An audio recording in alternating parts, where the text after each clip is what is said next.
But what happens when the only way to save a life is to push it right to the absolute edge? Today, we're going to dive into 5 surgeries so dangerous, so out there, they completely redefine what's possible in an operating room. Just let that sink in for a second. A surgeon operating on a patient who is awake while her brain is literally outside of her skull. You think that's something out of a sci-fi movie, right? But no, this actually happened. And get this, that insane procedure, it doesn't even make our list. What you're about to see pushes the boundaries even further. These are the 5 most dangerous surgeries ever attempted. So let's get into it. All right, kicking off our countdown, at number 5, we've got a procedure that tests the very limits of not just surgical skill, but human connection itself. So at number 5, we have the separation of what are called craniopagus twins. Basically, twins who are joined at the head. And this isn't just, a tricky operation. It's an insane medical and frankly ethical puzzle where surgeons have to figure out how to untangle 2 lives that are physically and neurologically woven together. I mean, the challenge here is just, it's almost impossible to wrap your head around. Imagine this. Surgeons have to map out every single shared blood vessel because one wrong cut could kill both twins instantly. And they have to make these impossible calls, like deciding which part of the shared brain tissue goes to which child. A choice that could literally decide who gets to walk, who gets to talk, who develops normally. These surgeries can last up to 40 hours, and each twin faces more than a 50% chance of dying. It's a monumental gamble for the chance at 2 separate lives. Okay, so from 2 minds sharing one skull, we're moving on to something that involves cutting a single body completely in half. Coming up at number 4, we have a surgery that is just almost unimaginable. Number 4 is the hemicorporectomy. I know, the name sounds super clinical, right? Almost sterile. But what it actually is just shockingly brutal. You see, this is an absolute last resort. We're talking about patients with aggressive cancers that have just taken over their lower body, leaving them with one truly horrifying option: get rid of half your body or you're gonna die. So the procedure itself is, it's brutal. First, surgeons have to completely reroute all of the body's waste systems. Then, they take out the entire pelvic bone and both legs. But the biggest, most critical danger? Massive blood loss.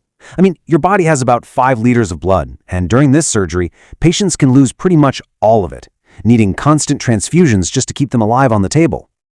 And look at this. The danger doesn't just stop when the surgery is over. Not by a long shot. It's kind of shocking, but about 85% of patients actually survive the operation itself. But the physical and psychological toll is it's immense. Only half of those people make it through the next year.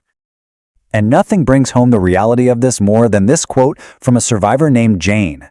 She talked about waking up and just seeing nothing. Emptiness where half of her body used to be. Imagine waking up to that. Her life was saved, but at a cost that's almost impossible for us to comprehend. All right, coming in hot at number 3 is a surgery that honestly sounds like it was ripped straight from a horror movie, but it's happening in hospitals all over the world. It's called an awake craniotomy. And yes, it is exactly what it sounds like. Surgeons operating on your brain while you are wide awake, conscious, and even talking to them. So you've got to be asking, why in the world would they do this? Well, believe it or not, it's to protect you. See, if a tumor is sitting right next to the part of your brain that controls, say, speech or movement, the surgeons need a live map to know where they can cut. So after they open the skull, they wake you up. They use little electrodes to test different areas and ask you to talk, to move your fingers, all while they're removing the tumor millimeter by millimeter, making sure they don't accidentally take away one of your most vital functions forever. Now, get this. Your brain doesn't have pain receptors, so you don't actually feel pain. But the psychological terror? Can you even imagine? This patient's description of feeling tugging and pressure inside her own head while she was awake for a 6-hour surgery is, it's just chilling. Okay, we're at number 2 now, and our runner-up for the most dangerous surgery pushes past just the medical boundaries and straight into some really deep ethical territory.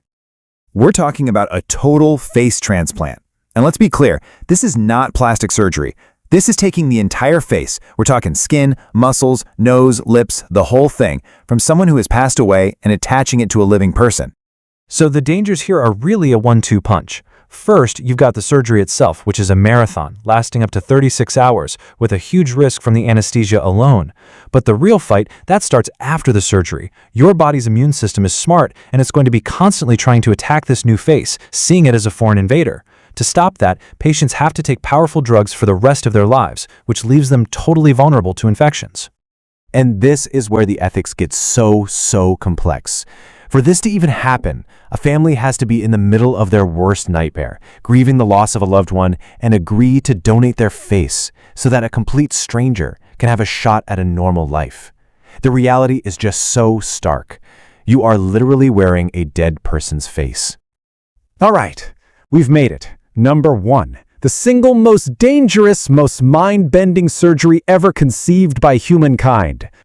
It's called hypothermic cardiac arrest surgery. And this is a procedure where doctors don't just, risk the patient dying. No, they cause it on purpose. Yep, you heard me right. They kill you on purpose. Because to fix something that is otherwise completely unfixable, they have to, stop your life entirely. So here's how this unbelievable procedure works. To get to a really fragile aneurysm deep inside the brain, they first have to cool your entire body way down to about 15 degrees Celsius. Then they drain every drop of blood out of your body and into a machine. Your heart stops, your brain activity flatlines. For all intents and purposes, you are dead.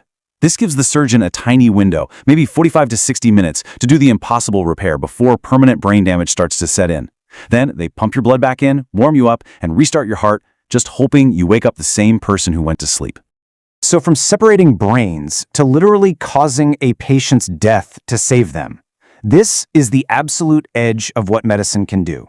And it really makes you ask a heavy question, right? What's the real cost of survival? So I'm going to leave you with this. If it was your life on the line, and you had to choose one of these impossible procedures, which one would you pick? Just think about that.